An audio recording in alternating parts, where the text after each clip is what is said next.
सुना है मैंने, एक आदमी ने यह कहावत पढ़ ली कि परमात्मा आकांक्षाएं पूरी कर दे आदमियों की, तो आदमी बड़ी मुसीबत में पड़ जाता है।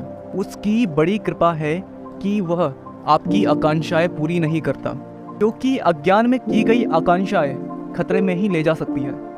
उस आदमी ने कहा, मैं यह नहीं मानता हूँ। उसने परमात्मा की बड़ी पूजा की, बड़ी प्रार्थना की, और जब परमात्मा ने आवाज़ दी कि तू इतनी पूजा प्रार्थना क्यों कर रहा है, किस लिए कर रहा है, तो उसने कहा कि मैं इस कहावत की परीक्षा करना चाहता हूँ, तो आप मुझे वरदान दें और मैं आकांक्षाएं पूरी करवाऊंगा, और मैं सिद्ध करना चाहता हूँ कि ये कहावत गलत है।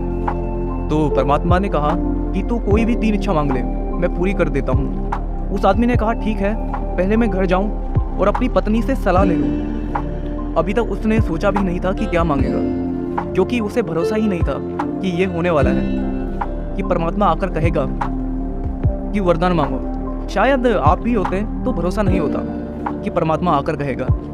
जितने लोग मंदिर में जाकर प्रार्थना करते हैं, किसी को भरोसा नहीं होता, कर लेते हैं शायद हो जाए कभी, लेकिन शायद मौजूद रहता है। उस आदमी ने कुछ सोचा नहीं था, बहुत घबराया हुआ था, भागा हुआ पत्नी के पास आया और पत्नी से बोला कि कुछ चाहिए हो तो बोल, एक इच्छा तेरी पूरी करवा देता हूँ। जिंदगी भर तेरा मैं कुछ भी पूरा नहीं करवा पाया। पत्नी ने कहा कि घर में कोई कढ़ाई नहीं है। उसकी पत्नी को कुछ पता नहीं था कि मामला क्या है। घर में कढ़ाई नहीं है, कितने दिन से कह रही हूँ। वहाँ पे अचानक से कढ़ाई हाजिर हो जाती है। वो आदमी घबराया, उसने अपना सिर पीट लिया और बोला, मूर्ख, एक वरदान तूने खराब कर दिया। इतने क्रोध में आ गया कि उसने कहा तू इसी वक्त मर जाए तो बेहतर है। उसकी पत्नी मर गई तो वो बहुत घबराया। उसने कहा कि ये तो बड़ी मुसीबत हो गई। उसने कहा, हे भगवान, अब सिर्फ एक इच्छा बची है, कृपा करके मेरी पत्नी को वापस जिंदा कर दो। और उसकी वो 3 इच्छाएं पूरी हो गई। उस आदमी ने दरवाजे पर लिखा कि वह कहावत सही है, हम जो मांग रहे हैं हमें भी पता नहीं है कि हम क्या मांग रहे हैं, वह तो पूरा नहीं होता, इसलिए मांगो ही मत। इसलिए हम मांगे चले जाते हैं और सोचते हैं कि वो पूरा हो जाए तो हमें पता चले, नहीं पूरा होता तो कभी पता नहीं चलता।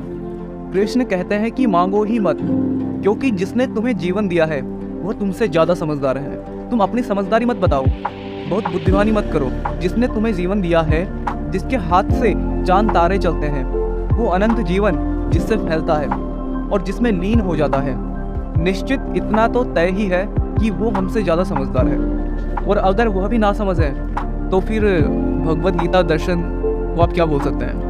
हमें समझदार होने की चेष्टा नहीं करनी चाहिए, वो चेष्टा बिल्कुल ही बेकार है। तो ऊपर वाले पे बिलीव रखो यार। कभी कभी क्या होता है कि गुस्से में हम बहुत सारी चीज़ें मांग लेते हैं, बहुत सारी चीज़ें प्रेयर कर लेते हैं, और वो हमारी लाइफ में होता रहता है। जो भी आपकी लाइफ में अभी प्रॉब्लम है, जो भी आपकी लाइफ में प्रॉब्लम्स चल रही हैं, कहीं ना कहीं आपने उनको मांगा है ऊपर वाले से। तो आई होप आप लोगों को स्टोरी अच्छी लगी हो, तो लाइक शेयर कमेंट ज़रूर करिएगा। Wish you all the best, thank you so much.